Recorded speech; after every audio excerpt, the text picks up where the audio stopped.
Y'all don't really want it like here comes the y'all don't really want it like here comes the y'all don't really want it like here comes the y'all don't really want it like here comes the y'all don't really want it like here comes the y'all don't really want it like here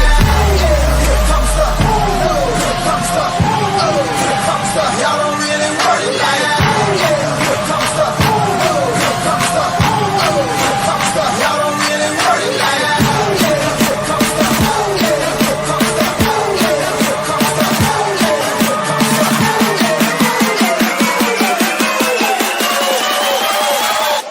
here comes the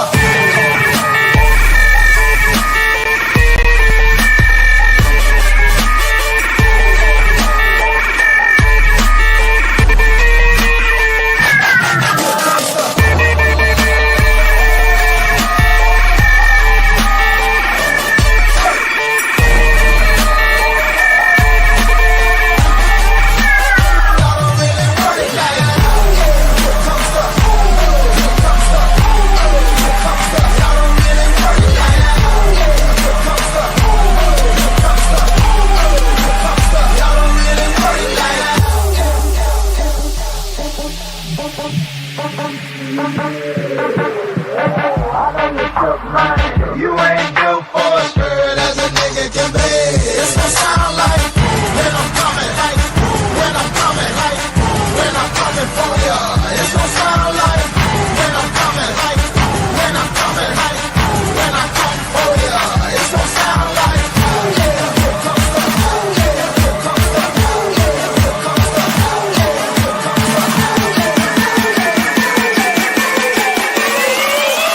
y'all don't really want it like that.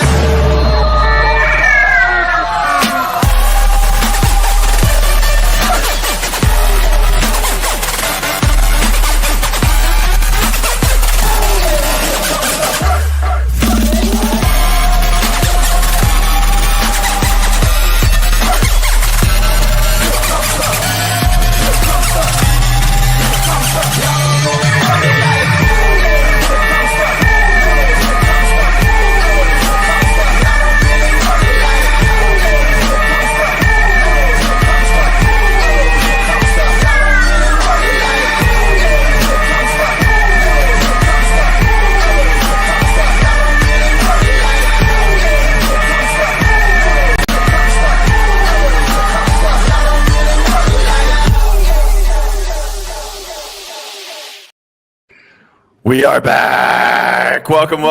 Excited to have we're back. Excited to have you guys with us. Happy Sunday. Happy August 31st. Welcome to the Betting News Network. Gridiron Gang is back. Excited to have you guys here. Thanks for stopping by right here on the network. That is Trizzy Betts. That is Jess Sook. That is Vsauce. My name is Sweatpants Jesus. The Gridiron Gang has returned. Boys, happy Sunday. One more Sunday, the last Sunday of 2025 with no actual football, but we're going to talk about so much football today. How we doing? Ready to rock and roll?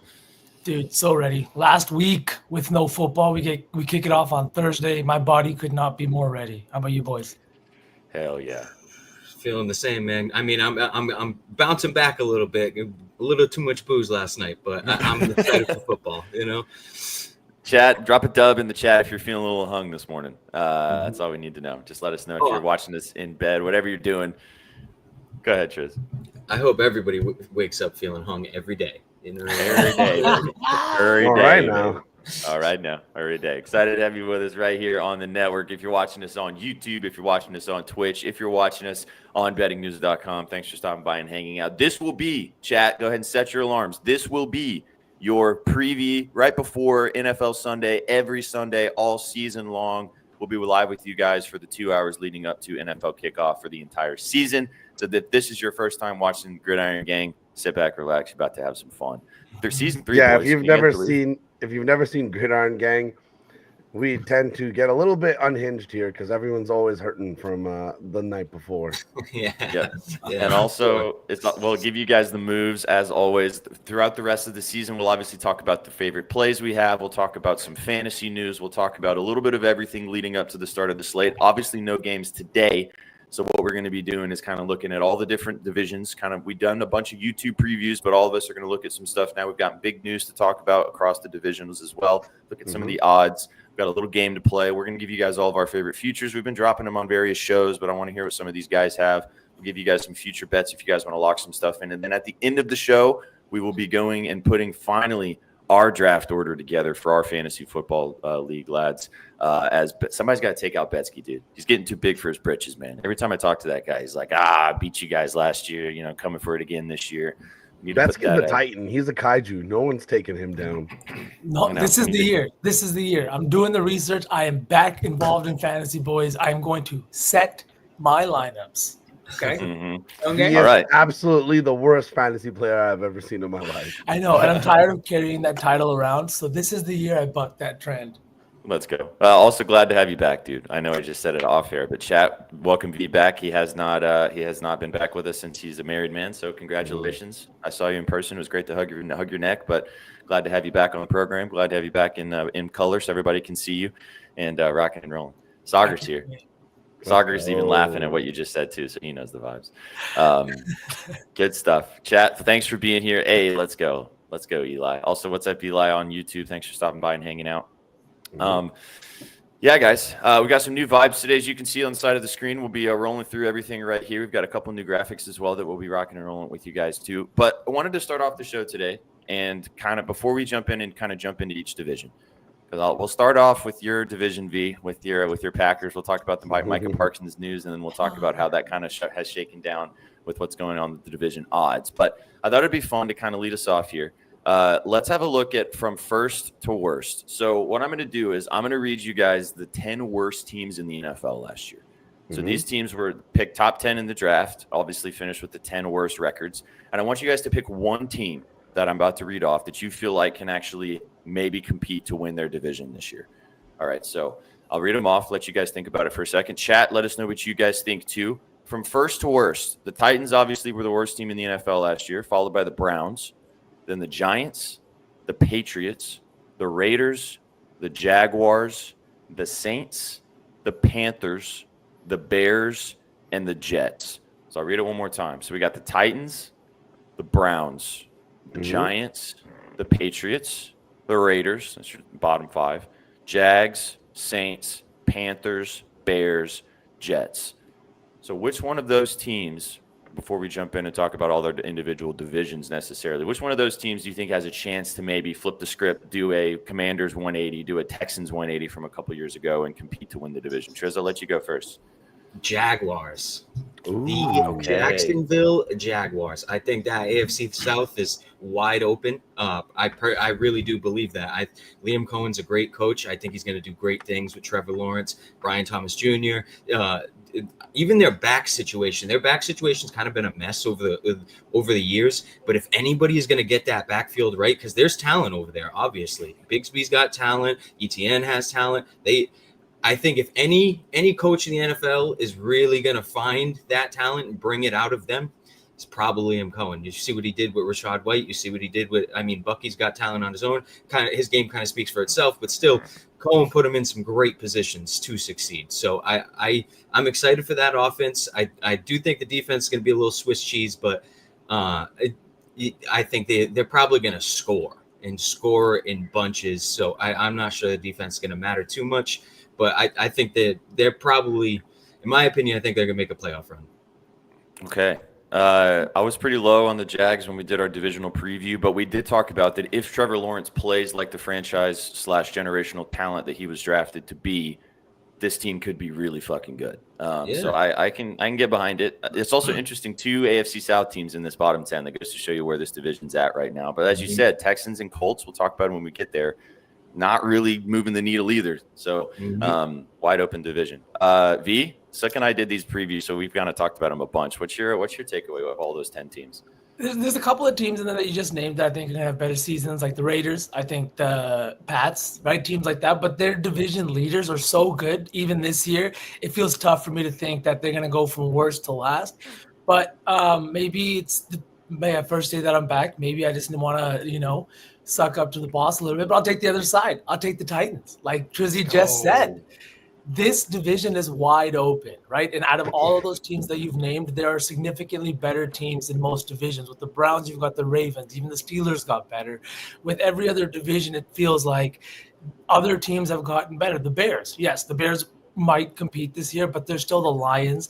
The Packers just reloaded, and now we've got also a Vikings team who could be really good or could be terrible. But I think this Titans team looks like they have enough talent. If Cam Ward plays like a number one overall pick, like he's supposed to, I think they've got Calvin Ridley. Tyler Lockett wasn't a bad addition, although I might not be as high on him this year as maybe some other people. But I do think Tony Pollard in the backfield and maybe another step in the right direction for this Titans team in a wide open AFC South. Feels like maybe they could do it, but I don't know. Maybe it's just maybe it's all that Jesus juice I drank over the wedding. Maybe that's what it is. Hey man, I like them too. I'm a fan. I've tried to kind of keep my bias a little bit in check for the most part. But I do agree with you in the fact that I think they can compete. As long as they can compete, and as Trizzy said, this division is very wide open. We might even lead off with that one since we're kind of talking about it a little more. But yeah, I could see it. I'll spare you guys my bias. But Sook, what do you think, man? Which team do you think has a chance to maybe go from first to worst out of those 10? Yeah, if you want my full thoughts, definitely check out all of our division previews on YouTube. But just from the plums, I'm weirdly high on the Raiders. I don't know why. You look at that depth chart; they have weapons. Geno's a good quarterback, and weirdly enough, boys, in the NFL, I really do think we discount serviceable quarterbacks a lot. Mm-hmm. Geno put up some numbers in Seattle, and I do think that now with a good coach, a good running back, and Mostert is there. He's had 1,000-yard season before. I just think the Raiders are a little bit dangerous. Everyone's discounting them. Signed Amari Cooper. Amari Cooper said, doesn't matter, LA, Vegas, wherever, the Raiders are the Raiders. We're ready to play for this team. So I'm excited to see what the Raiders are going to do this year. I like it. Yeah. They kept Myers too. Myers said he wanted to be released or traded, and they said not on the books for too much money. You're playing this year. So I think they're a vastly better team with Myers. Myers adds like a whole other wrinkle to the game. You got Bowers over the middle as well. Exactly. And he's all world. Yeah. Mm-hmm. The Amari Cooper edition was something I didn't know about either. That's crazy. And that graphic of all those wide receivers returning back to teams they played for previously, of them not having to find graphics and just using pictures from when they played there previously, was really cool too. With like the likes of Adam Thielen, Mark See how Cooper, happy etc. Thielen was when he found out the news? Like that was pretty dope to see. Yeah, I mean, and we'll talk about that Vikings team in a minute in that division, but I mean that could help them out. I mean, JJ McCarthy's going to need as much sure-handed guys to give the ball to, but. Just to go a little different, you guys kind of touched on all the ones that are, I think, have the most of an opportunity to turn things around. I think the Panthers have a chance to compete. Yes. I know the Bucks are obviously the top of that division, but that division's also kind of wide open. I think that the Panthers have a chance to make some noise if Bryce Young continues that play he had last season and leads it into this year with another season under Canales. I think that they have a chance to really create something in Carolina. Two good backs. Two good backs. Nice that wide receiver room is sexy even without Thielen. They got a lot of young talent. Obviously, Coker's going to be out for a little bit, and Thielen's no longer there. But I think that the Panthers have a chance to, move the needle some and kind of and make some noise down in the NFC South division. So we shall see. But there you go, guys. There's some. Let us know what you guys think in the chat. Titans, Browns, Giants, Patriots, Raiders, Jags, Saints, Panthers, Bears, Jets. I think we can all agree one of those 10 teams is going to do something this year. One of those 10 is going to flip the script and be near the top of the division / maybe make the playoffs or compete to win the division. Am I insane to think that the Giants not going to compete for the division, but am I crazy to think that the Giants might win some games this year? I know it's Russell Wilson, but yeah, you are crazy. We should call the mental ward.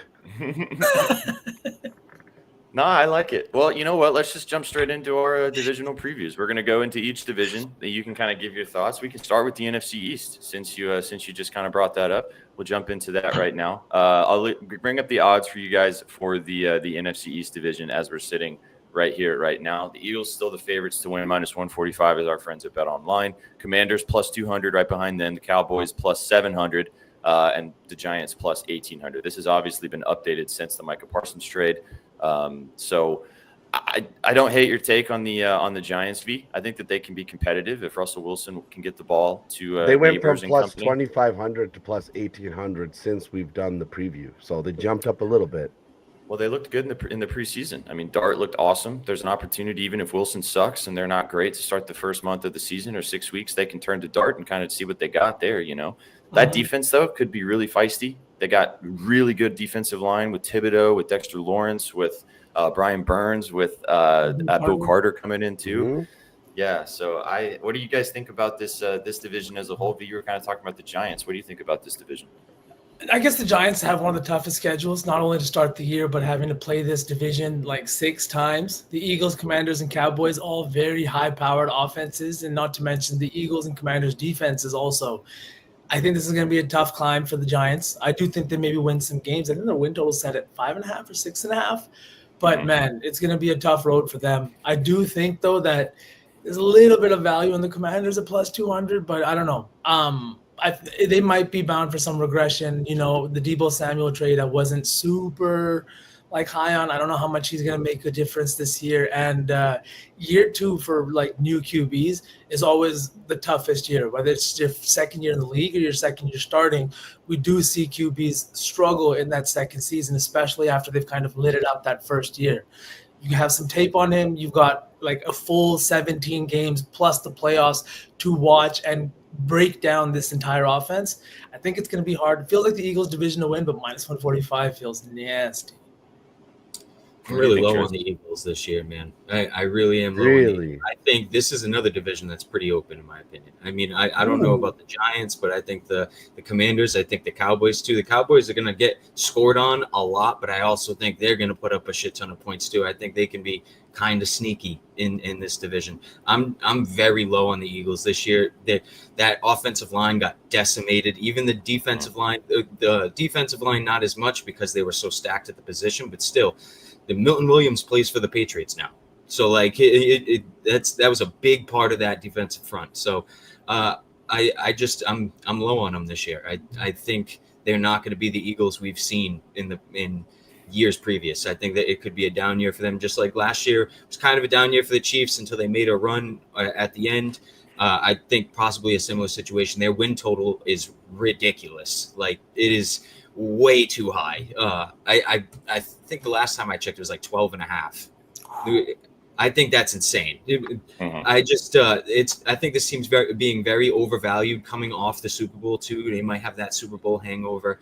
I don't think they're going to be the team that we're used to seeing. I think they're going to lose a few closer games where in years previous they've won those closer games. So it's hard to repeat, right? And we see that every time with champions, whether it's during the regular season or in the playoffs. Sometimes the gas starts to feel like it's on empty and you start to sputter a little bit.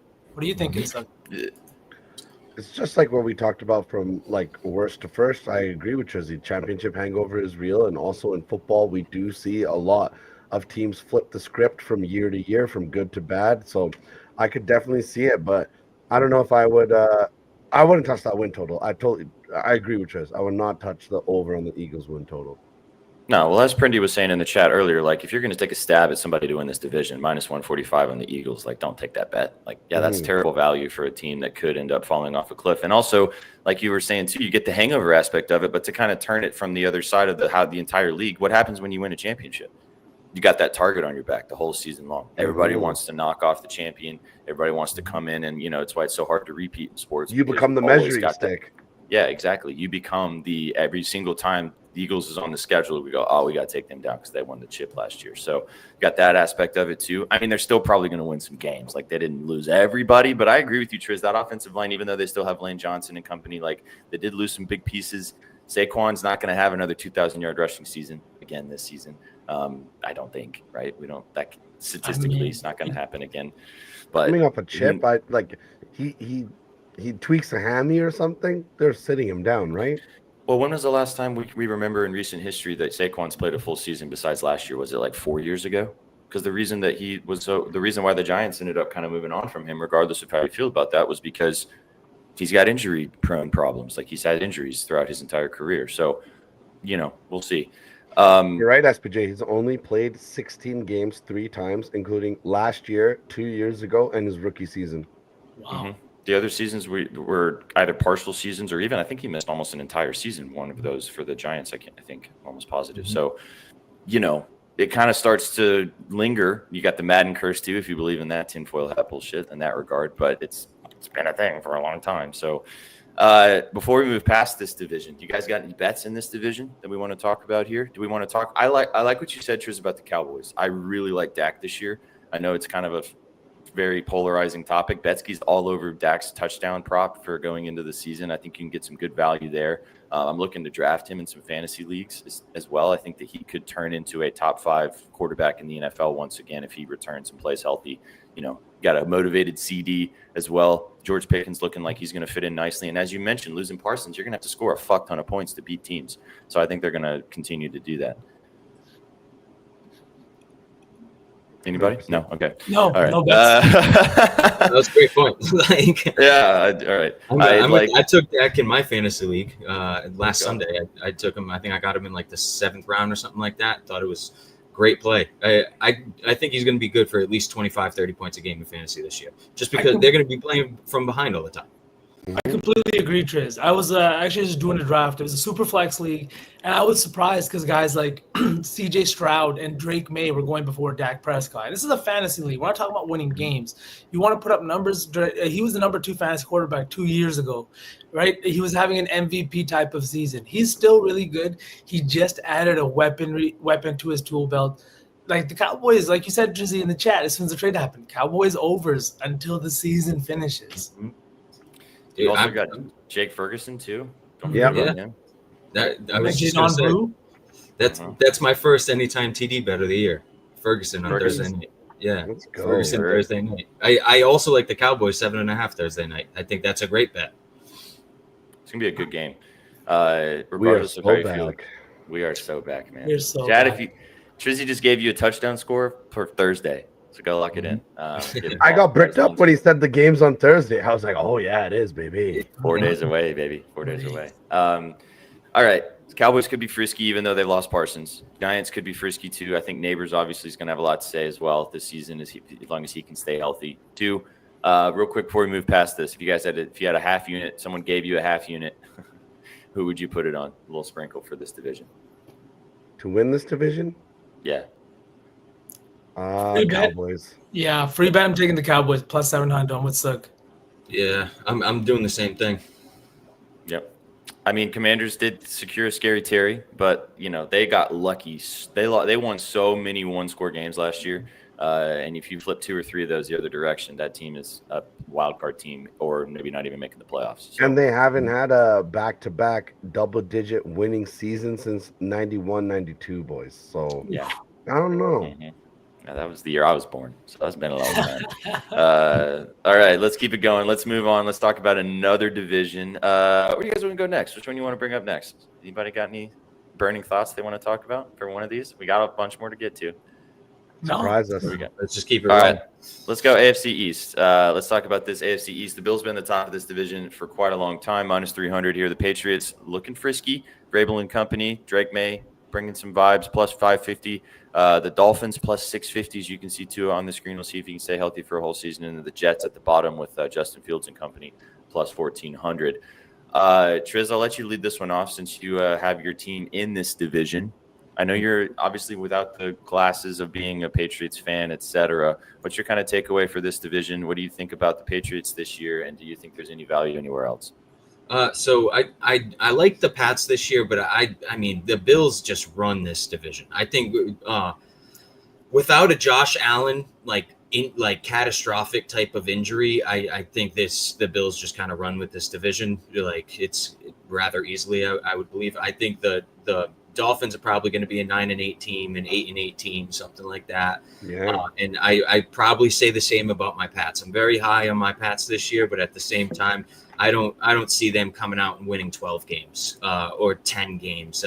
I maybe they sneak into the playoffs and they win that 10th game, but even then I think that's a little bit high of expectations. It's Drake May's sophomore season, but it's his first season with McDaniel's offense. McDaniel's offense is rather complicated in some instances. I think it's going to take a little bit of time for them to gel, a little bit of time for people to get in there, like in the swing of things. You know, we're really young as a team as well. I think we're going to suck against the run for sure. We just let Peppers go too. I thought we were going to suck against the run before they let Peppers go, and now they let Peppers go as well. So I think teams are kind of run all over us. I think they're putting a lot of trust in Milton up front, and I don't know if that's going to be the greatest decision. But I think we'll be great in pass coverage. I think the Patriots unders are probably going to pay a lot this season. And like I said, but without a catastrophic Allen injury, I mean, this Bills to win the AFC East should be like minus 1,000. I think they are the most minus 300 might be the highest odds of any division winner of the division odds. We'll get there, but it's one of the top ones for sure. I like your Pats this year, dude. I like Vrabel. I think that he's going to have some stuff to say. V, what do you think about this division? I agree with what you just said. I think that the Patriots have more of a shot at this than people may think. At plus 550, they're getting them better odds than the Miami Dolphins here, right? And this is a Dolphins team stacked with talent on the offensive side. Maybe not so much on the defensive side, but they did add Minkah Fitzpatrick to that side of the ball. But this Patriots team has the second easiest schedule of all teams this season. I don't know if you know, but they start the season at the Raiders, then Miami, Pittsburgh, and Carolina. Those are 4 very winnable games, in my opinion. And outside of the Bills in this division, it really feels like they have a chance to kind of win a majority of the games against the other teams. We know the Jets are going to jet, and I really believe in Drake May. I've said this since last season, and it pains me to say it because I hate liking something that Gerald also likes, right? And Drake May is just one of those things. He's fantastic. He's got weapons on the outside, and they bolstered the offensive line, which is, I think, one of the biggest things for a young QB. If you can keep him upright and off the turf, he's going to do much better. And that was something they struggled with last year. It's something we saw a lot of teams struggle with last year. And I think it's something that the Patriots very actively took care of this offseason. And I think it's something that not just this, like the draft, but with Mike Vrabel now there, right? With the kind of mentality that he brings. And you've got Josh McDaniels running this really quick break offense. That has me pretty excited about this Patriots offense. I think that like you said, Striz, maybe you're not going to win 12 games, right? But you guys were 4-13 last year. I think going 500, 8-9, even 9-8, that's a win. That's a good season. Yeah. That means you're moving in the right direction. You're trending, you're competing, you're trying to just get back to being relevant, right? So sometimes these things don't turn around to where it's literally flipping the next season. But as long as you're going back that way, that's a winning season. And I think they will be competitive based on the roster. And also Vrabel, like I watched Vrabel so many years in Tennessee, like he just creates culture and creates an environment of demanding winning. And like when players feel that from the head coach, it trickles down through everybody. And then it starts to just, you believe you win. And in certain situations in competitive sports, if you go into it, sometimes the ball doesn't fall your way, right? But if you just believe you're going to win, sometimes you just get some wins that you just didn't really expect. And that's how you end up competing, Yeah, they're going into the season with $60 million in cap too. So it's like, that's another reason why I think maybe it's not this year, because they're taking a lot and they're going to get more cap at the end of the season. Going into the next offseason, can make a few more major moves and, maybe be a lot better next year. Whereas this year we got really good. Next year you could be great with a few more signings. The other thing too is I saw Henderson being talked about in chat. I'm telling you, man, I saw him go in like the 3rd round of my fantasy draft the other day. I've been a Patriots fan my entire life. I've watched Josh McDaniels offenses for 10 or 12 years now. That motherfucker has never used one running back. Never. Ever. Yeah, never. Yeah, it doesn't matter who's on the team. The practice squad running back will go for 100 on any given Sunday. It's just that is McDaniels' offense. Patriots running backs with McDaniels calling the plays is just it's up in the air, always is. I don't think there's any value there. And as far as fantasy goes, like you're just throwing darts. No, Henderson was great. I think he's going to be good this season, but his his ADP has become so high now because everybody's watching what's coming out of camp and things like that, that now it feels like a misprice. Now it feels like you're overpaying for a guy who's going to be working in a split backfield. So I completely agree with Trace. I Hey, think it could be 3 backs too. It might not even just be Stevenson and Henderson. Like there's always a third guy, a fourth guy, and I just think they're all going to get the ball 5-10 times a game instead of one guy getting the ball touching the ball 20 times, putting up the fantasy numbers, scoring touchdowns. I think it's just going to be spread around. It's how he's always been. Why change? Like, what makes you think he's going to change now? Just because Henderson is a generational talent? No way. This is why you got to swerve. I had a draft the other day, and I got Ramondre Stevenson in like the second to last round, who is going to probably get a similar amount of carries or touches as Henderson early on in the season. So you're getting a quality starting running back on an offense that we all feel like is going to probably produce some points and have some production. And you're getting him in the back half of the fantasy draft versus having to draft Henderson top 3 or 4 rounds. So, and he could be a little bit of a touchdown vulture on Henderson for sure. The vet. The big I'm body. glad you brought that up. Mm-hmm. We have this undrafted rookie that he's been taking the majority of the power work, but I'm glad you brought that up because Stevenson's best years in the league have been under McDaniels, and now they're reunited. So I mean, it could be big. Feels so good. Stevenson's really good. He's very serviceable. He's very shifty on his feet. There's a reason he's been the RB1. He's just has fumble issues, but maybe doesn't have to get the ball 20 times a game, 25 times a game, and he's getting subbed in for 1 play, 2 plays. You can kind of lock in a little bit better. Maybe he has a better season, you know? Yeah, absolutely. All right, last takeaways from this division as a whole. The one thing I'll say about the Dolphins is I think the Dolphins could end the season as the worst team in this division. I'm really low on this team this year. I think that they could possibly be the bottom if the Jets end up being a bit better, which I think they could be depending on how the Justin Fields experiment goes. But this Dolphins team could suck ass. And I kind of think that this team they also have a really hard schedule. We know Tua is one bad hit away from missing some substantial time. And if that happens, we've seen what happens with this offense when he's out. Like, it's just so complicated. It's great when he's running it, and it's really nice when it's moving and grooving. I mean, Darren Waller coming to town could be a needle mover. Tyreek Hill is obviously always a game changer, but I don't know. They lost Mostert. You got to rely on a lot on Achane. I just don't see this team being competitive this year. Their schedule is not very good, and I think this team could maybe only win like 5 to 6 games, to be honest, just at their schedule. Mike McDaniel has to stay off Reddit. They are watching his slow decline. They are looking at like his skin and saying he's getting more wrinkles. Reddit is absolutely roasting Mike McDaniel. Also, like Gerald said in chat, there's no coach in the NFL that looks like they want to be fired more than Mike McDaniel. Tyreek, he just lost his house like last week in the middle of preseason. He was court ordered to surrender his main residence in Miami. So I'm with you, SPJ. Very low on them as well. I think As somebody that has Tyreek and Tua in 2 different leagues, I don't feel great about that. But like I said, you really suck at fantasy. I mean, Tyreek's one of those players that like you can draft a little bit later than you normally would draft Tyreek, and it could be an absolute steal. Hey, he might have to earn those paychecks.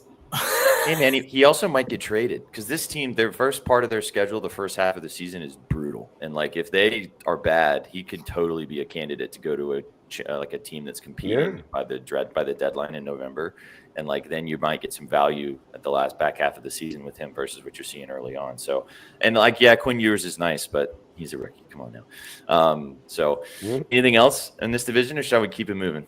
Let's go. Let's keep it rolling. Let's go to another AFC division, and this one is locked and loaded with all types of storylines. The Ravens at the top of the AFC North, minus 170 to win. The Bengals plus 275 under them. Steelers plus 500 after that. And then the Browns plus 2,500 at the bottom of the division. Lots of storylines, lots of angles we can look at with this one. V, take it away. Where do you want to start with this AFC North? I want to start with the Bengals, man. I think Joey B and Jamar Chase have that kind of connection that you don't often see. That doesn't come along every, But it's just this defense. They've looked just as bad as they did last year in the preseason, and I understand it's the preseason, but at some point you got to show me something a little bit different. You got to show me maybe like some capability on the coaching side. I've never believed in their head coach Zach, whatever his name is.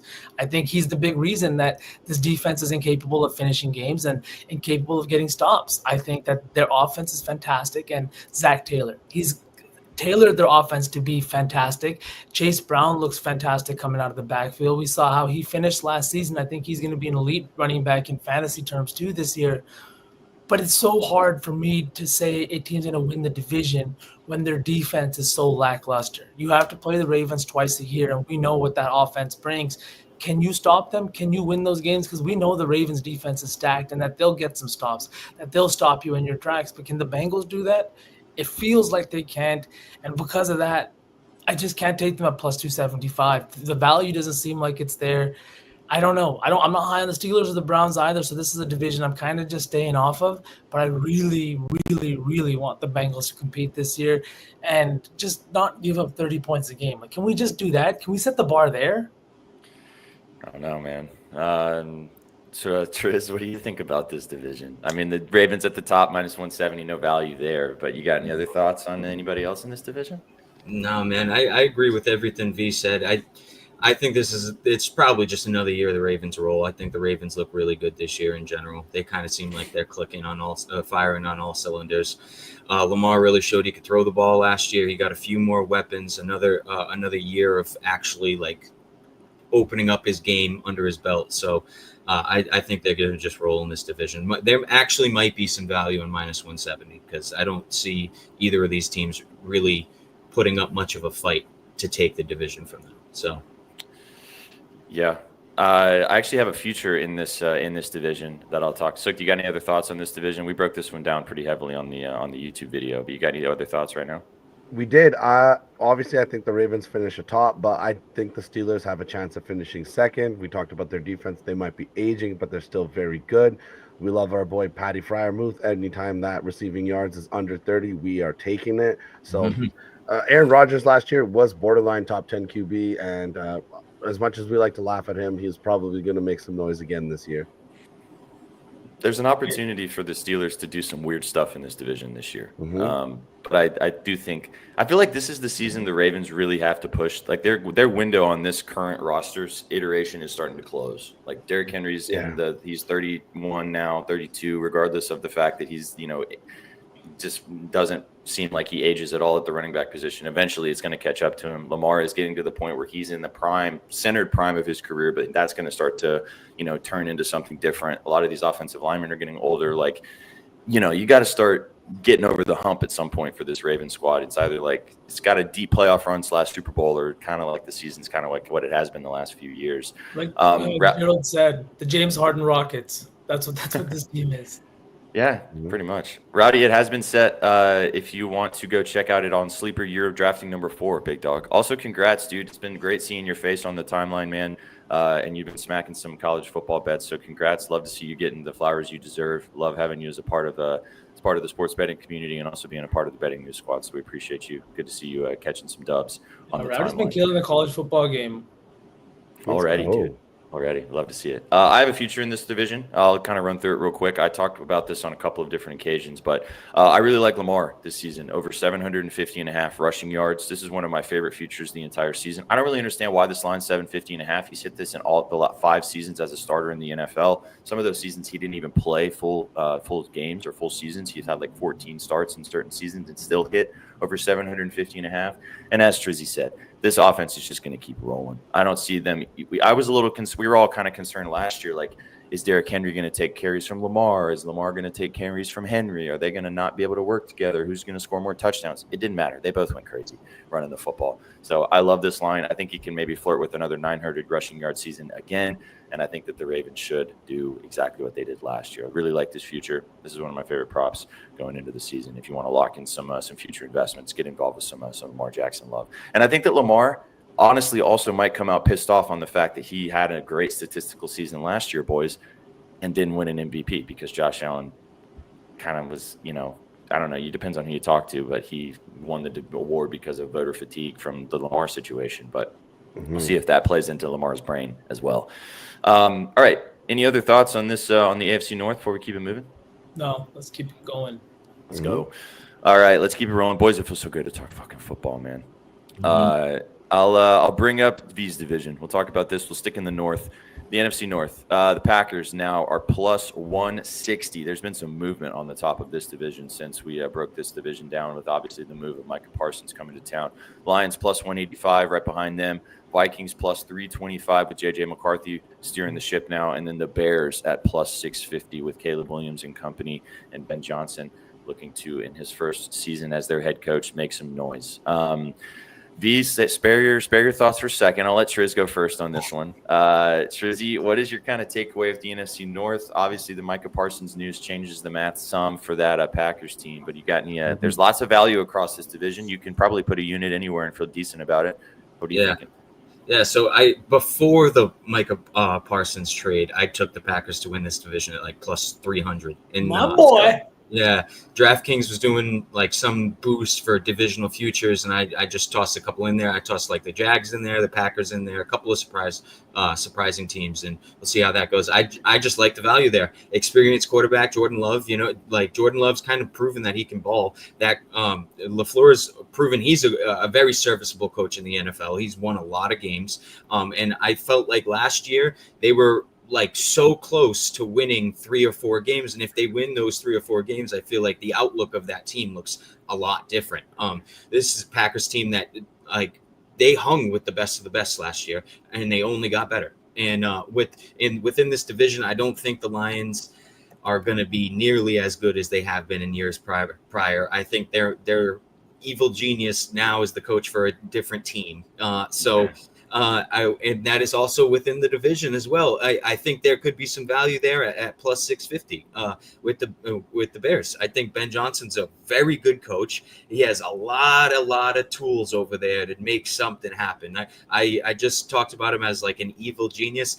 I think he has a little bit more weapons in Chicago than he did in Detroit. He's got 3 serviceable running backs. DeAndre Swift, he had his best year as a pro with Ben Johnson. You have 3 great wideouts. It's like, how is this team not going to put up points this year? The defense looks pretty good. The offensive line got vastly better. How are they plus 650? I'm kind of confused on that. I don't know. I think it's a little too wide. I think the top 2 probably on par. And then just the Bears being plus 650 is just way out of left field. I feel like if anybody in this division is going to contend the most and be in every game, it's either the Bears or the Packers. And not even in the division, in the NFL. I feel like the Bears and the Packers are going to be in a lot of tight games, and it might be a 1-score game, 2-score game. But again, I think they're a couple of wins away from like being very surprisingly good. Well, I let you lead us off because I thought I didn't want V to glaze the Packers too much, but you did a good job glazing them for him. Real quick before V talks about this division too, we talked about this with the Vikings. I mean, their roster is still really good. That defense is nasty. Brian Flores runs a really nasty unit, but this is going to hinge on J.J. McCarthy. If J.J. McCarthy is serviceable / good, they're going to be in most football games just because of that roster construction. If he ends up sucking ass, if he throws some pick sixes, if he just doesn't move the offense and is not a good quarterback in the NFL, this team's going to struggle. And I mean, we could see that fall off pretty quickly. We've seen it with a lot of other teams that kind of, you think you got everything going on, and then you have a quarterback that just throws games away, and you can't win in those situations. So I think I agree with you. The Bears probably have more upside in that regard for the plus 650 value, but B, take it away. Talk more about your Packers bringing in Parsons. It's the value, right? It's the move. Micah Parsons, boys. 4 years straight, he's had 12-plus sacks. He is on pace to put up numbers of like Dexter Lawrence and guys like some of the best edge rushers we've ever seen in the NFL. 4 years into his career, at the age of 26, Jerry Jones has decided that he doesn't want to pay one of the best defensive players, the defensive rookie of the year, and he's been in defensive player of the year conversations every single year since. He's not only one of the best edge rushers, he's a great run stopper. He's a great in pursuit. His speed to the ball is absolutely fantastic, and I could not be happier.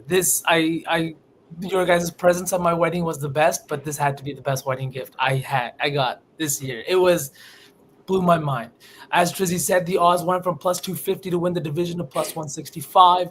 Odds to win the conference went from plus 1,000 to plus 600. And we're looking at the Super Bowl odds come down from plus 2,000 to plus 1,200.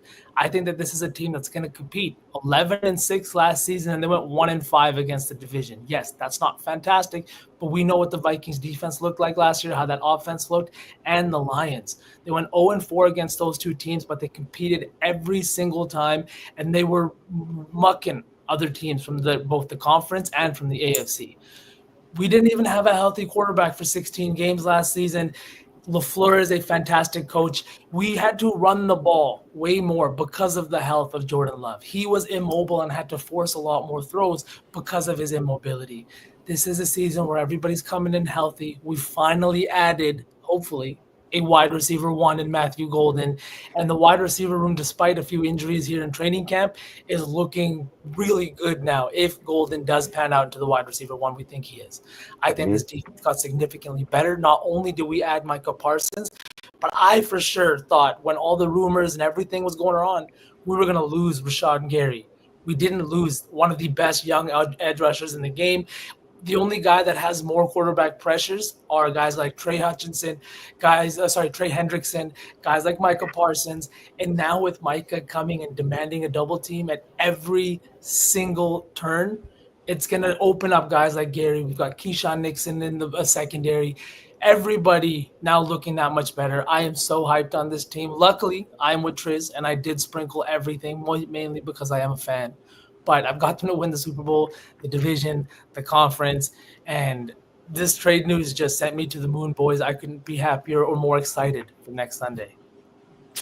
Yeah, I mean, you said it all. Trish said it some too. Like, this is the team now to beat in this division, in my opinion. But I'll let So kind of talk a little bit about the Lions. They're probably still going to have some stuff to say. I know you're a little bit higher on them than a lot of other people, even though they lost both their offensive and defensive coordinator. You think the boys in Detroit can still have some stuff to say in this division? Oh, 100%. I know a lot of people are like Triz, guys that are actual sharps. The coaching staff has changed in Detroit, and people are down on them over that. But I really do think that it might be a plug-and-play situation. We kind of seen it with Baker. He's had different offensive coordinators since he's been in Tampa, and he still ramps it up every single year.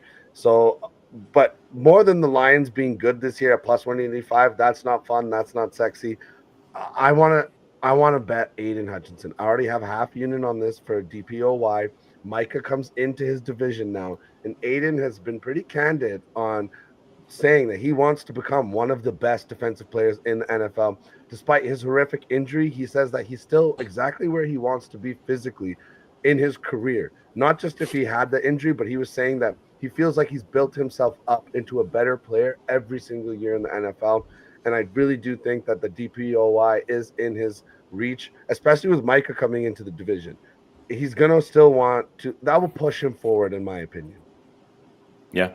I mean, again, it's going to totally – we're going to see they still have talent across the – they lost a couple offensive line pieces. They obviously have an offensive and defensive coordinator that are different now on both sides of the football. But I would assume that the systems are going to be fairly similar.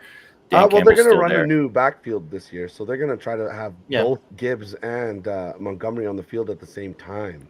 You still got talent, man. You got Gibbs, you got Amon-Ra, you got Laporta, you got Jamison Williams another year. Yeah, I mean, there's a lot of talent on that offense and the defense as long as they can, hold people up. That was the reason why they ended up losing in the playoffs was because the Commanders just dismantled them.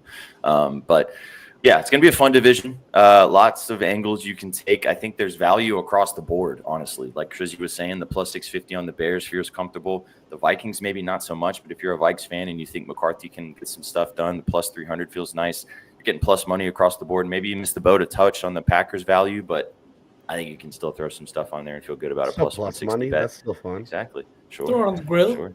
right? Have some fun. Yeah. Fry it up, baby.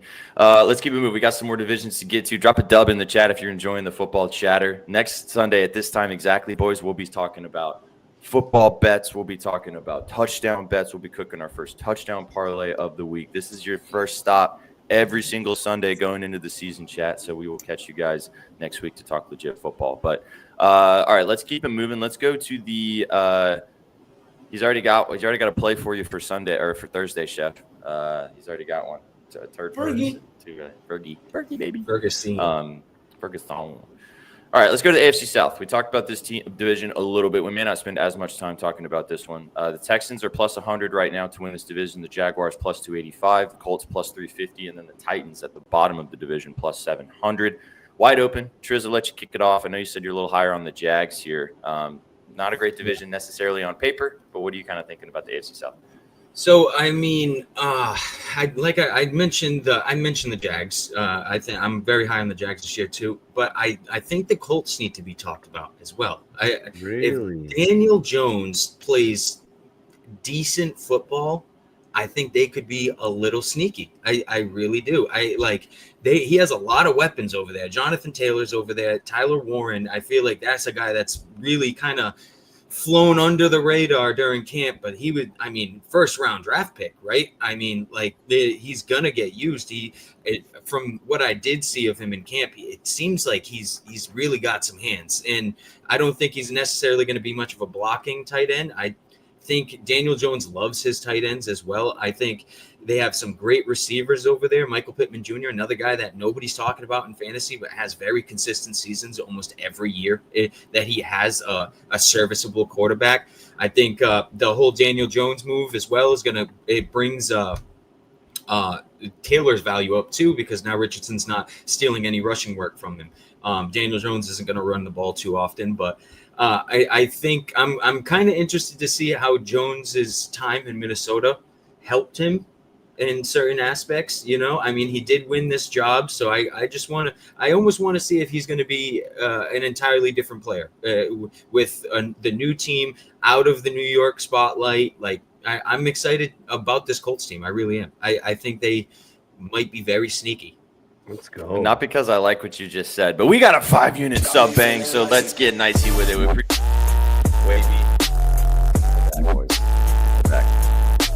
Because that 5U sub bang, I might agree with the takes about the Lions beating the Packers. Just because I'm feeling good today. Hey, got you feeling nicey. Appreciate you. You're always, guys. Feel free to drop a sub in the chat. The content's always free for you guys, but it helps support the channel. So if you're feeling frisky, if we've helped you make some money last season and you're excited for the NFL starting this season, feel free to drop a sub. But yeah, Triz, the Colts get overlooked a lot. It's going to depend on if Daniel Jones is good. Like you mentioned, if he can play serviceable quarterback play. They've had some pretty bad quarterback situations over the last 2 or 3 seasons in Indianapolis pretty much since the retirement of Andrew Luck. They've been looking for somebody to fill that void, and they just haven't really found it. But they got pieces. Jonathan Taylor is a game-breaking running back in the NFL, top 5 when he is healthy and rolling. So we'll see what happens in Indy. I'll spare you guys my Titans lore. I obviously think the Titans can be frisky this year. Do I think that they have a chance to win the division? Probably not, but I do like their win total at 5.5. I won't sell you guys on it too much just because I won't bore you. But I do really like Calvin Ridley this season. I love his receiving yards at over 900.5. I did ladder it up to 1,250 if you want to. The 1,000 plus at plus 125 feels like good value too. Calvin Ridley had over 1,000 yards last year with Will Levis and Mason Rudolph throwing him the football all season long. He played on the worst offense in the NFL. He still produced. He's already locked in with Cam Ward. I think they're going to look to use him another gear in this offense in what Brian Callahan wants to do for the Titans. Do I think it's going to translate to wins? I don't know, but I do think that Calvin Ridley is going to have a lot to say this year. He also came out and said that this is the healthiest he's been, and this is also the most locked in he's been since when he was in Atlanta, like before he got hurt and then before he got the ban for gambling. So this is the most focused back in. So I think barring injury, I think this could be a free bet. I really like him to get 1,000 once again this year on a hopefully better, more serviceable offense than what we saw last year in Tennessee. So, yeah, I hope so, man. I hope so. I'm trying to keep my powder dry a tiny bit because I got super excited last year and then had to watch the terribleness that was last season for the Titans. But yeah, I don't know. Before we move past this division, just because I don't need to think we need to spend too much more time on it. I'm super low on the Texans. I don't think there's any value on taking the Texans to win this division at plus 100. I don't like the offensive line. Joe Mixon situation's weird. I know Nick Chubb is fine, but he's not the Nick Chubb we've known previously. I do like the pass catchers, but you still don't have Tank Dell for a good portion of the season. Nico Collins is awesome, but I don't know. The Texans are not sexy to me this year. Maybe that's just my AFC South bias. What do you guys think? I kind of agree. I think the strength of schedule says it all too. They have the 7th toughest schedule, while everybody else in this division is 10th or 10th or better in terms of strength of schedule. The Texans, for some reason, are the only team in this division with it like schedule that tough. They're the only team with any real expectations on them. They're also missing their wide receiver 2 in Tank Dell. They just lost Stephon Diggs, whether you think that was a positive or a negative. This is going to be a tough place to be. I think this year I don't like the value of plus 100. I also think I love Nico Collins, but if we're going to talk about wide receivers that have not been able to put a full season together, Nico Collins comes to mind. He's been great when he's on the field, but if anything was to happen to him after the Tank Dell injury, after Stephon Diggs going out or going to the Patriots, I just don't know what this offense is going to look like. Joe Mixon news, everything that's going around that, people saying he might not play all year. Like what is going on there? I have no idea. Plus 100. I would rather take the Ravens at minus 170 or even the Bills at minus 300 than take this bet. Yeah. Triz, you got any final thoughts before we move past this division? Nah, that's pretty much it. Like I said, I think that one's wide open, man. Wide open. I think you can put a quarter unit on any of those teams to win the division and feel good about sweating it out. I think there's value across the board, except the Texans. Agreed. But unless you're if you're a Texans fan and you want to bet the plus 100, go for it. Get after it. But I think they have it down here. Let's move to the other South. Let's go to the NFC South. Sixth division, the Buccaneers minus 110 at the top of the division. But then it gets interesting. The Falcons with Michael Penix Jr. full season in front of us plus 195. The Panthers plus 450, like we talked about a little bit earlier, and then the Saints plus 1600 with the bottom of this division. Could be one of the worst teams in football. Triz, take it away. What do you like with this NFC South this year? So obviously the Bucks are the Bucks. They've been playing great lately. Fam has made me an Egbuka believer. I believe in him now. I mean, he won this wide receiver 2 role over there. But as I mentioned before with the Jaguars, they don't have Liam Cohen anymore. Now, I don't know how that offense is gonna look under the new coordinator. But I think Cohen was kind of a mastermind over there. Baker talked about how he loved him.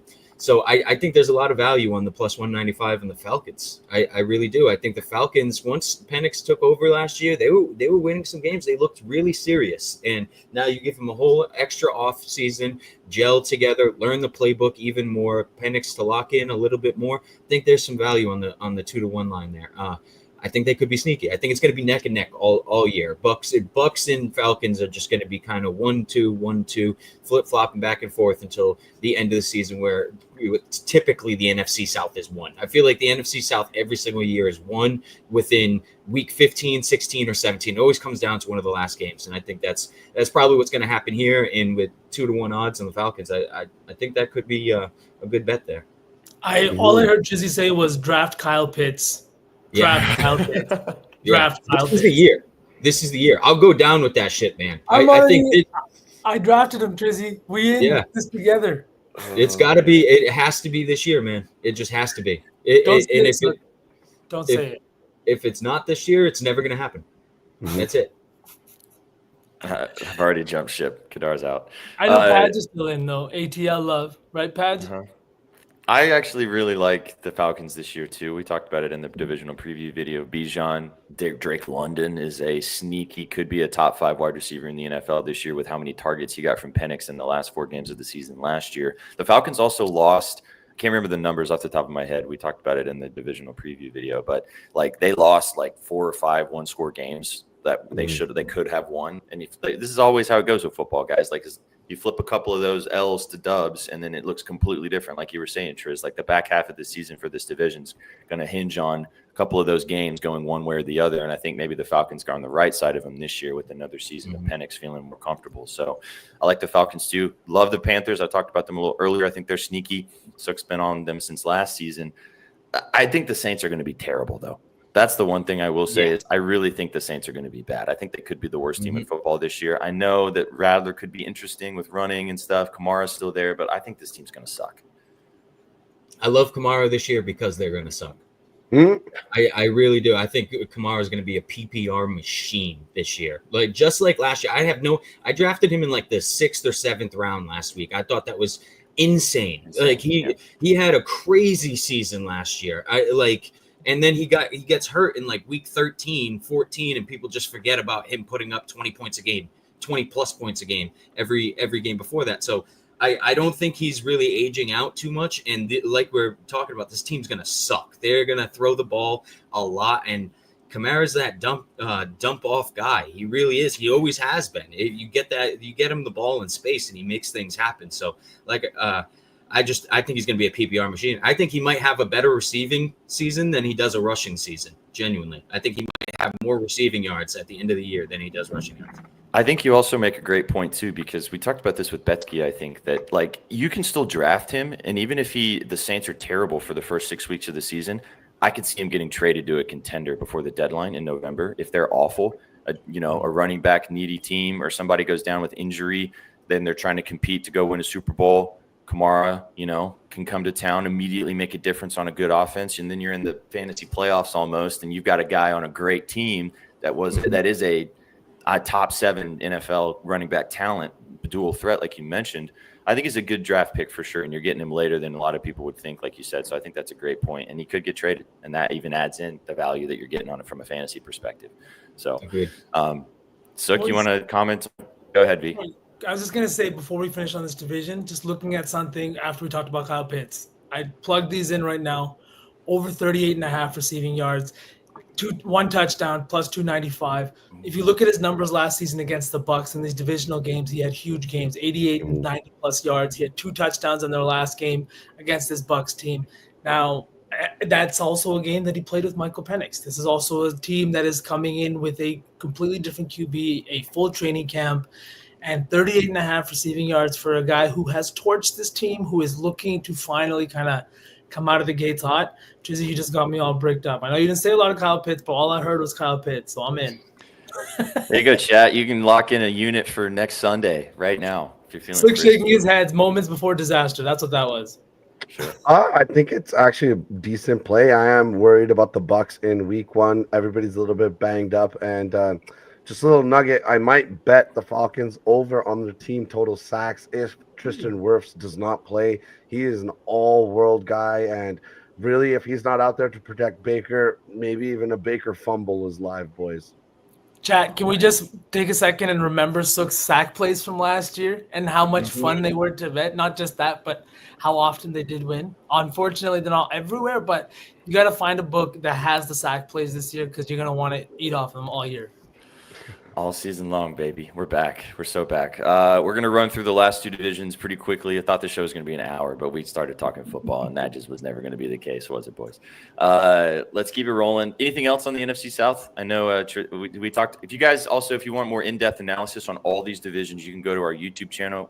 Sook and I spent about 30 minutes per division breaking down each individual division, all the different transactional moves that happened throughout each individual team. So if you want a little more in-depth stuff, go check out those YouTube videos.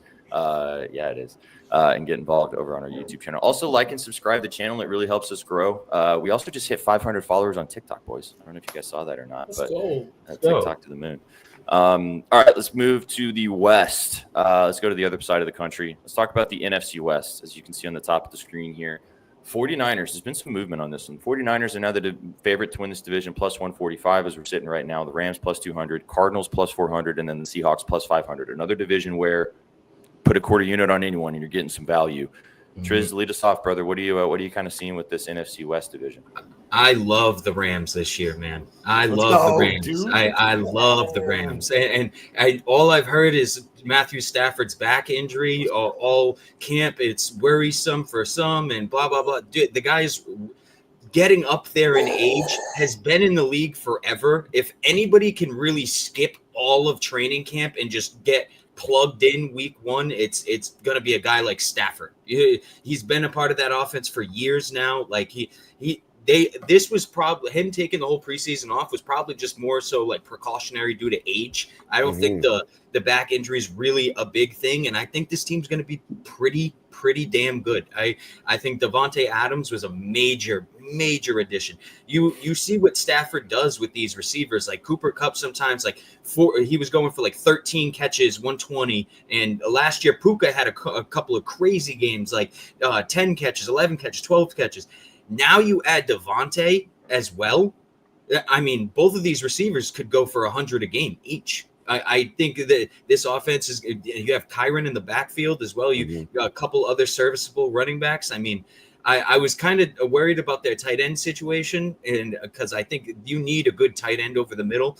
But this offense is going to be so high powered. I think it's Rams and San Fran neck and neck all year. See, I think San Fran's going to bounce back as well, as long as they stay relatively healthy. I know the wide receiver situation is kind of a question mark, but I have some real faith in Ricky Pearsall. I think that dude's going to be pretty damn good. Jennings is probably going to end up playing eventually.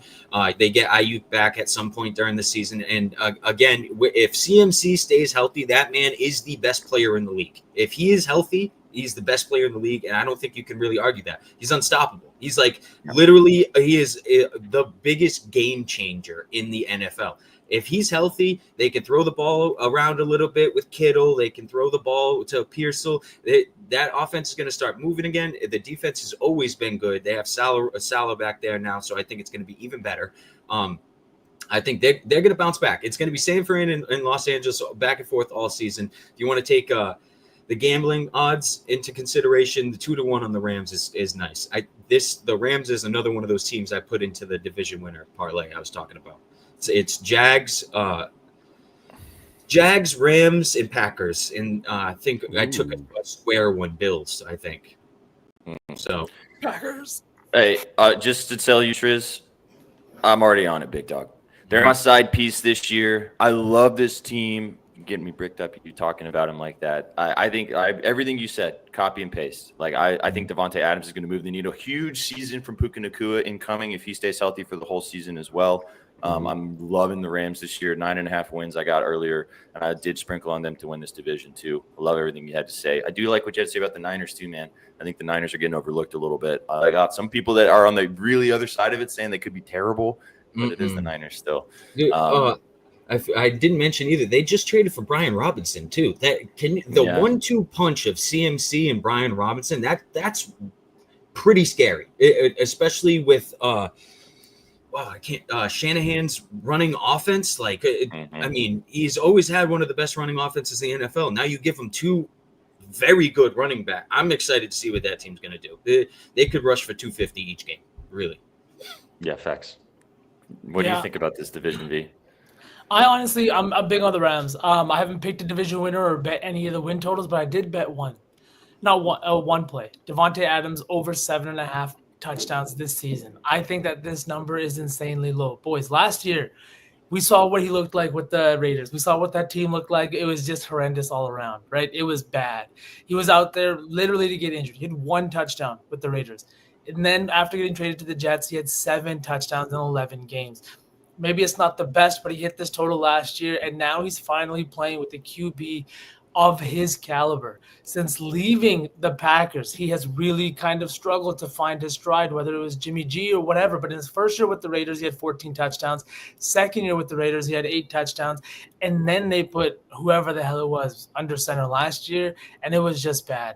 I think that this year with Puka Nacua on the other side of him, with a guy like Matthew Stafford that can fit the ball into very tight spaces, and a guy that is willing to give you a shot when you get close to the end zone, the 7.5 touchdown mark in a Sean McVay offense with Matthew Stafford under center and a high-powered offense that is probably going to be in the red zone a ton.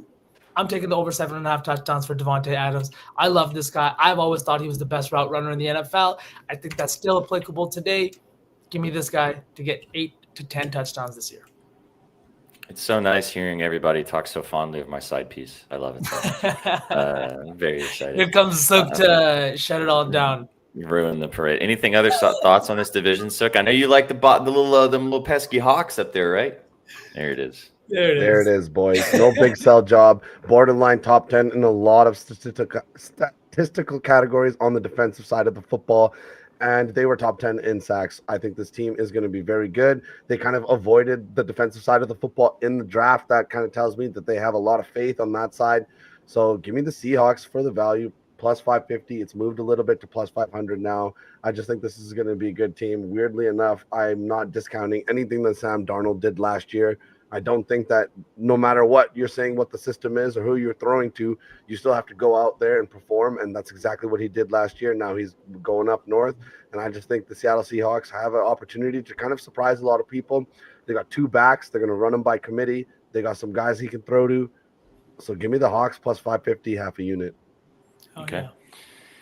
I think regardless of who you like in this division, there's value. Like we started with the Seahawks at the bottom plus 500. I know a lot of people are high on the Cardinals this year at plus 400. We obviously talked about the Rams, and if you want to go for the Niners at the top of the division at plus 145, nothing wrong with that either. So, any final thoughts on this one before we move to the last division? Nope. No, let's run it. Nah. All right, last one.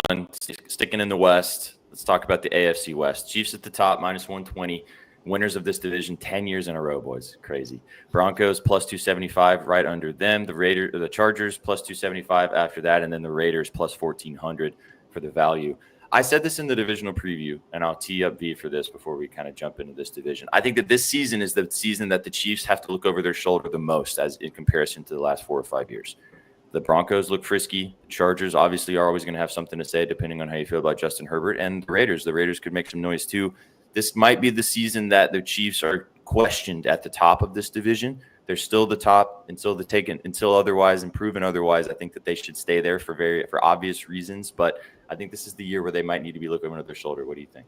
I kind of agree with that. I think that this is a spot where we've seen the Broncos, a top 3 defense last year, retained almost 95% of their key players. And then now they also have the defensive player of the year, the reigning DPOY in Pat Surtain.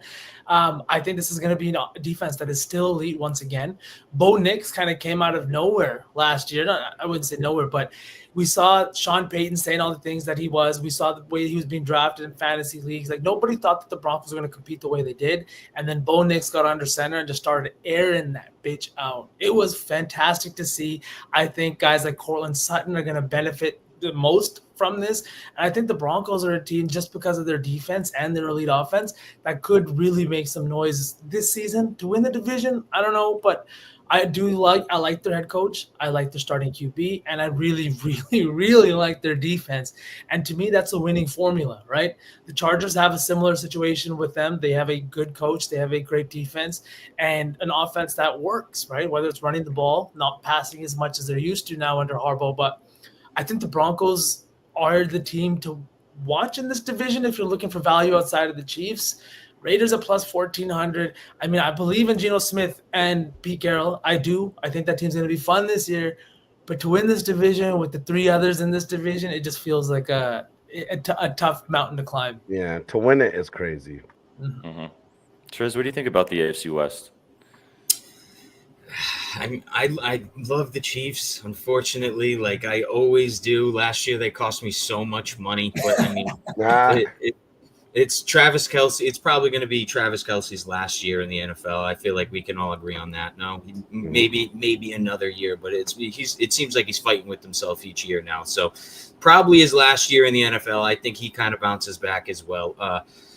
I like this Chargers team as well, and I probably shouldn't, but like I do, you know, I'm still a Herbie believer. I think he is pretty good. They got a lot better. And it's hard to argue that they didn't, because they did. You know, they have 2 very serviceable running backs. They have a couple of very serviceable receivers. Now you have McConkey over there, Allen over there. Quentin Johnson even started turning it around at the end of last season. So I'm kind of high on them. It's a tough division. I don't necessarily think they're going to win the division. I think this is another one of those locked up divisions like we were talking about. I think there's a couple divisions that are just kind of guaranteed. I think this one with the Chiefs, I think the Bills are going to roll, and then the Ravens are probably, I think those 3 divisions are probably locked up. Maybe the Broncos give a little bit of a run. That's another team that got a lot better, but I'm not the biggest Bo Nix believer to be 100% honest. I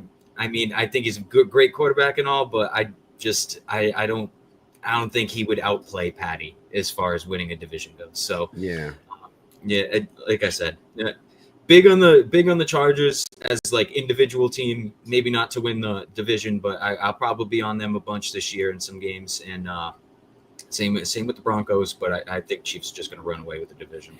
10 straight seasons, man. Crazy. Hard to argue that, right? And as Chad said, and I think that we don't have enough time to go deep into this, but the Chiefs actually got better on their roster. They added some wide receiver weapons. They're going to miss some that are going to not be playing, obviously, for suspension reasons and things like that. But Pacheco is coming back from injury too. That defense is going to be good again this year as well. So they've bolstered and they still won. What did they win? 15 games last year. So but just to answer this question from chat real quick, I would go Pollard. I know Prindy said Ridley week 1 because the Titans do play the Broncos week 1 in Denver. But as V was saying, Surtain Jr. is no joke, man. That guy is a monster. And I think that he could possibly have some things to say with Ridley. So I would go Pollard. Also, Tajay Spears is going to be out for the first 4 weeks of the season for the Titans. So Pollard's going to get a pretty hefty workload. They've even come out and said that he's going to be RB1 without when Spears comes back, it'll be a little more committee aspect of it because they like Spears a lot. But Pollard's going to get a big chunk. And I think on the road with a rookie quarterback, they're going to lean on the run. And they're going to want to run the football a lot this season. And Pollard was good last year. Really sneaky RB. I want to say top 10 in RB value last year from a fantasy perspective. And I could see that again this year. So I would lean Pollard. I think you can't really go wrong with either one. But I think Pollard would be the move, just to answer your question, Ziggy Cole. And thanks for the question.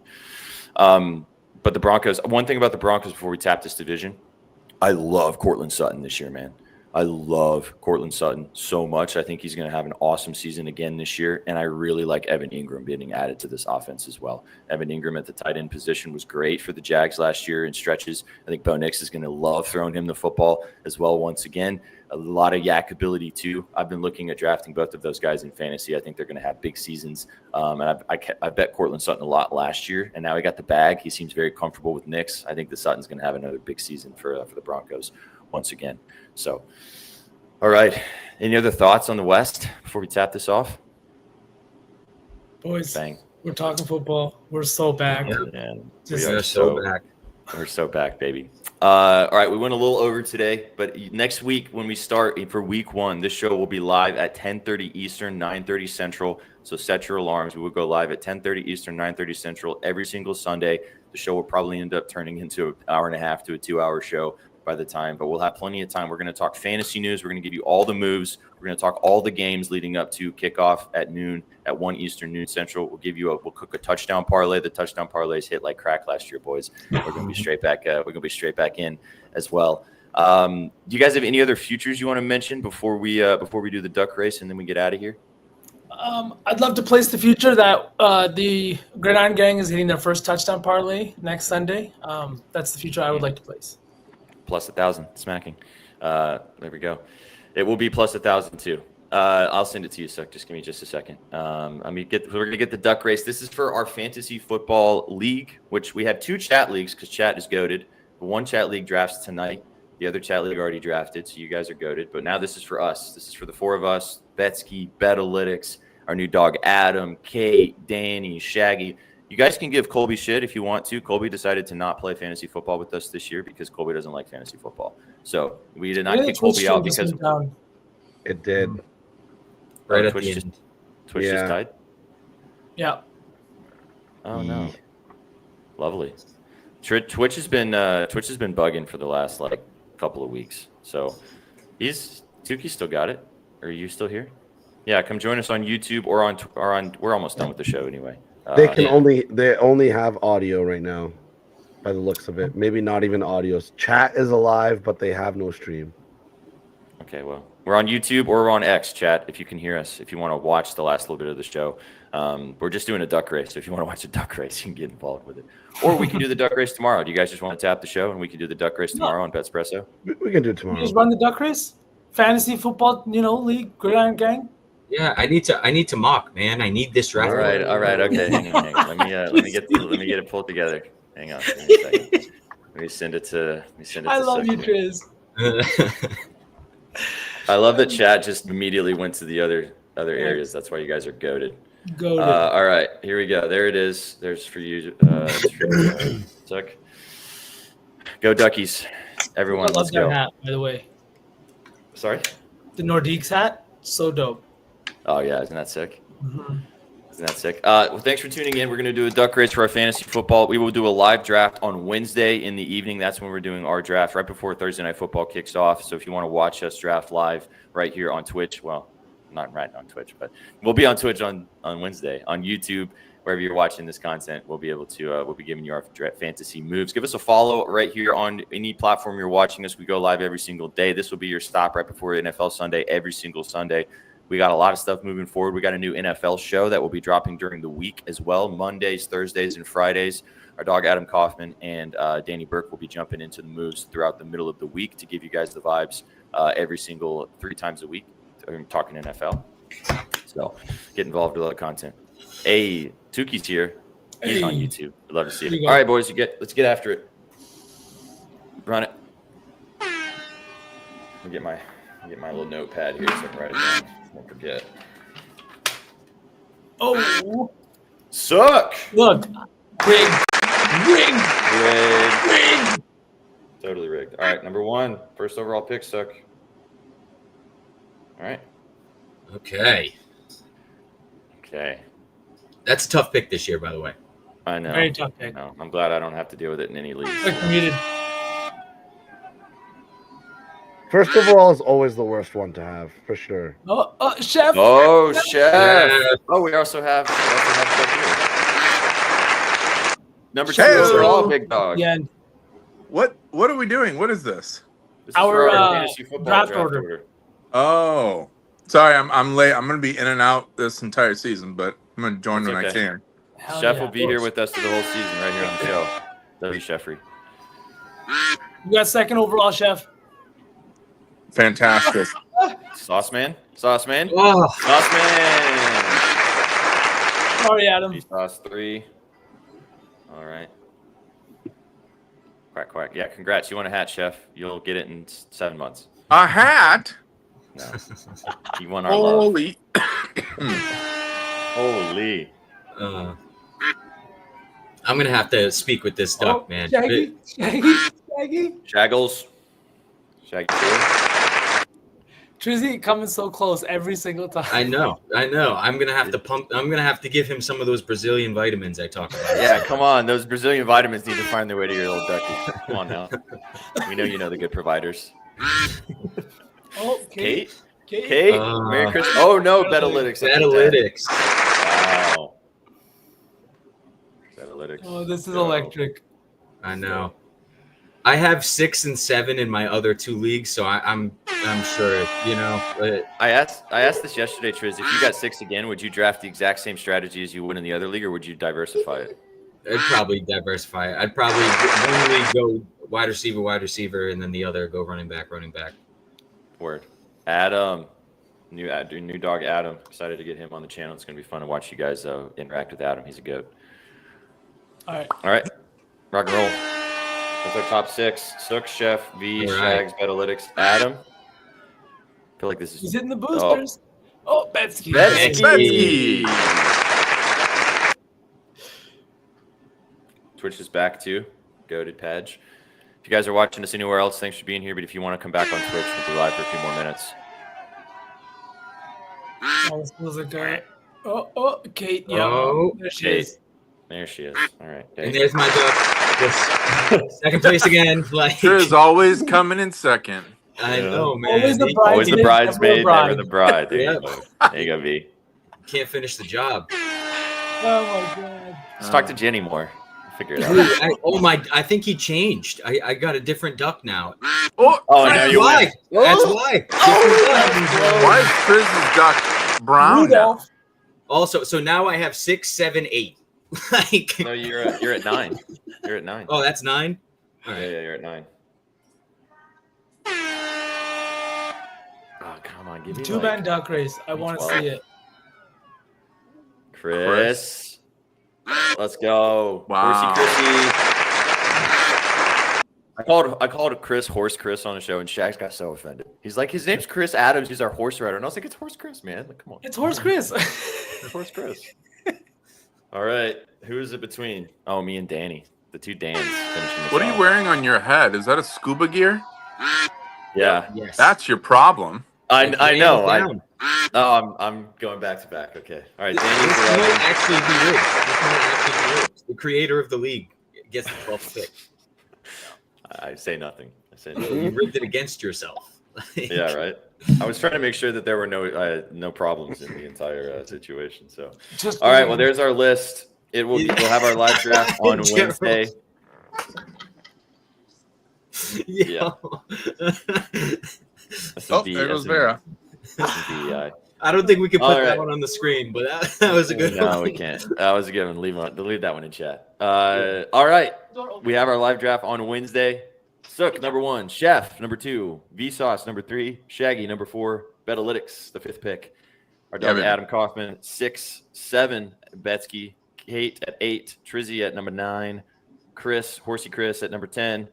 Danny Burke at 11. And then myself at 12. Bing, bong. Baker's bang. going number 1 again, baby. Now you can mock draft. You can mock draft Triz to your heart's desire between now and Wednesday. Yeah. I got a 10-hour drive in front of me. I'm just gonna be mocking my ass off. There you go. Hey now. That's a good idea. That's a good way to spend 10 hours. You're gonna do like 100 mock drafts. Yeah. Love to see it. Mocking and docking, indeed, Prindy, indeed. Well, thanks for tuning in, guys, for the first episode of Gridiron Gang. We are back. The vibes are high. Excited to have you here. We'll be back with you guys every single Sunday, but we'll be live tomorrow. Big announcement. Up your units Monday mornings. Coming at you guys live tomorrow. Up your units will be Monday, Wednesday, and Friday moving forward in the morning time. So that will be the new schedule. We'll be dropping our fall show schedule. We're adding another show. We're adding more shows. We're bringing this show back. We've got a lot more content for you guys right here on the channel. So be on the lookout for that. Give us a follow on all the socials as well. Go follow all these lads on the screen. Trizzy_bets. Jess Sook. Go follow at Vsauce with 3 A's. Go follow myself at Sweatpants Jesus. Go follow all of us at Your Betting News. We appreciate you guys for tuning in. Chef, we'll just say bye to you because we're about to leave. Oh, bye, buddy. Bye. I was putting all my comments in chat about my thoughts as you were going through. Well, mostly the AFC South, but excited. It's going to be a good year. Win the North. Huh? I know how much you love the Packers to win the North. My God. It's so funny because, I love you all, of course. Mm-hmm. But, there's a lot of wearing your hearts on your sleeve for your teams or so-called teams. I don't know how V as a Packer fan, I'll never figure that out. But hey, you're from Wisconsin. You should be a Packer fan. You're from Wisconsin, Canada, Illinois, California. I can't keep track. I don't know where you're from. He was living in Cabo for a minute. He's true, legit. What? I said he was living in Cabo for a minute. Yeah, who knows? And then he decides on the Packers, the Green Bay Packers. My wife is a my Packer fan. So he grew up as an Eagles fan. Hey man, the Eagles, okay? Stuck as a Tampa Bay fan. Who knows how that feels? V, do you have a stipulation in your personal contract of your life that you have to follow a team with green? Like they have to have green in the team color? Yeah, it's actually a deal I signed with the Devil. I've only got one championship out of it so far, so it's not so great. Seems like a cool guy, I guess. Sure. Well, Chef will be with us every Sunday as well, tuning in to hang out with you guys too. So be on the lookout for Chef. We'll be giving you guys some lotto plays and going into Chef's Kitchen every Sunday moving forward as well. But we appreciate you guys for stopping by and hanging out today. Go out there and enjoy the rest of your Sunday, the last Sunday before the NFL season starts. Go check out all the content we have at bettingnews.com. There's some WNBA, some baseball, and more stuff today. So go check out all the guys and all their scribbles over there at Betting News for free. Big thanks to our sponsors at Bet Online. Boys, it's been a pleasure. We are so back.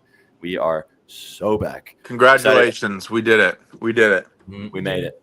We made it. You guys came for the winners. You stayed for the vibes. Have a fantastic Sunday, and we will see you on the next one. Take it easy, chat. Peace. What you know about rolling down in the deep? Riding in the deep. Down in the deep. Now I know we all be loving this shit right here. What you gonna do? What you gonna do? Rolling. What you gonna do? Right, y'all be loving this shit. What you know about